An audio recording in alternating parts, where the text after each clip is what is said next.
Saudara-saudari terkasih dalam Kristus Yesus, apakah Anda pernah merasa bahwa menjadi seorang Katolik itu berat? Banyak doa, aturan, tradisi, semuanya penting.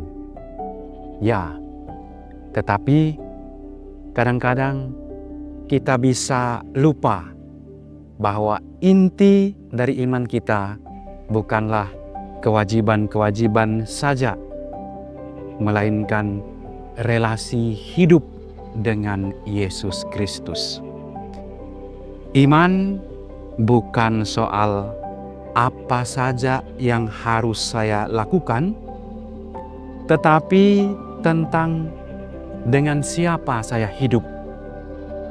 Dan jawabannya adalah bersama Tuhan. Dalam bacaan pertama, kita mendengar peristiwa penting dalam sejarah gereja perdana. Ada sekelompok orang yang mewajibkan sunat dan adat istiadat Yahudi bagi orang non-Yahudi yang menjadi pengikut Kristus. Mereka berkata, kalau tidak disunat menurut hukum Musa, kalian tidak akan selamat. Saudara-saudari, ini bukan hal atau perkara kecil. Ini menyangkut pemahaman dasar tentang keselamatan. Maka Paulus dan Barnabas pun menolak keras gagasan itu, karena mereka sadar bahwa kalau Injil diberi tambahan-tambahan manusiawi yang tidak perlu, maka kasih karunia Tuhan bisa tertutup oleh beban-beban hukum. Rasul-rasul di Yerusalem lalu berkumpul dan berdoa, mendengarkan Roh Kudus, dan mengambil keputusan.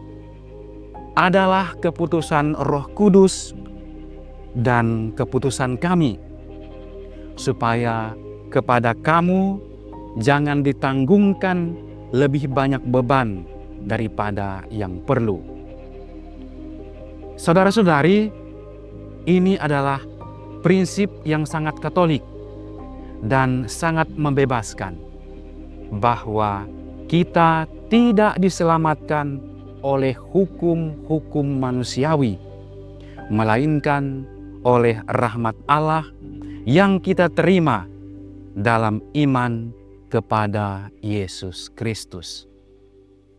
Gereja tidak diciptakan untuk menjadi sistem beban, melainkan rumah bagi anak-anak Allah. Iman kita bukan beban tambahan, tetapi jalan menuju kebebasan sejati. Lalu dalam bacaan kedua, kita dibawa pada visi indah dari kitab Wahyu. Yerusalem baru, kota kudus, turun dari surga. Di sana tidak ada lagi bait suci. Mengapa? Karena Allah sendirilah yang tinggal di tengah umatnya. Tidak ada lagi matahari atau bulan, karena kemuliaan Allah menerangi seluruh kota itu. Itulah tujuan akhir kita, hidup bersama dalam hadirat Allah. Di kota di mana tidak ada penderitaan, tidak ada dosa, tidak ada perpisahan. Itulah harapan umat beriman. Namun saudara-saudari, bagaimana kita sampai ke sana? Disinilah Injil Yohanes hari ini memberi jawaban. Yesus bersabda kepada para muridnya, Roh Kudus akan mengajarkan segala sesuatu kepadamu dan akan mengingatkan kamu akan semua yang telah kukatakan kepadamu. Yesus tahu bahwa para murid akan menghadapi banyak tantangan, termasuk perpecahan, penganiayaan, bahkan kebingungan dalam memahami ajarannya. Karena itu, Ia menjanjikan Roh Kudus, Sang Penghibur, Sang Penolong, Sang Pengingat. Roh Kudus bukan hanya kekuatan, melainkan pribadi ilahi yang diam dalam hati kita. Dialah yang menjaga gereja tetap setia. Dialah yang membimbing kita dalam kebenaran. Dialah yang menghibur kita di tengah ketakutan. Dan Yesus menutup dengan janji terindah. Damai sejahtera kutinggalkan bagimu. Damai sejahteraku kuberikan kepadamu.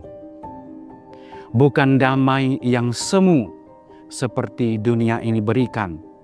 Bukan damai karena semuanya berjalan lancar, tetapi damai yang bertahan bahkan ketika semuanya terasa sulit.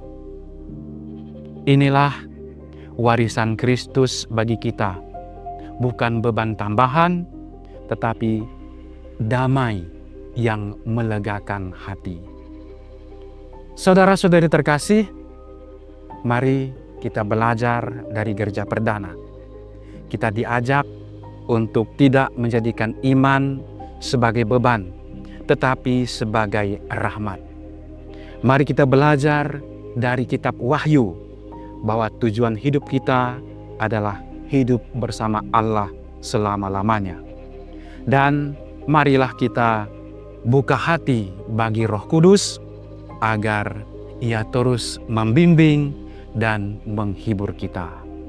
Semoga kita semua hidup dalam kebebasan Injil dan damai Kristus, dan bersama-sama berjalan menuju Yerusalem baru, rumah kita yang sejati. Datanglah ya Roh Kudus, penuhilah hati umat-Mu. Amin.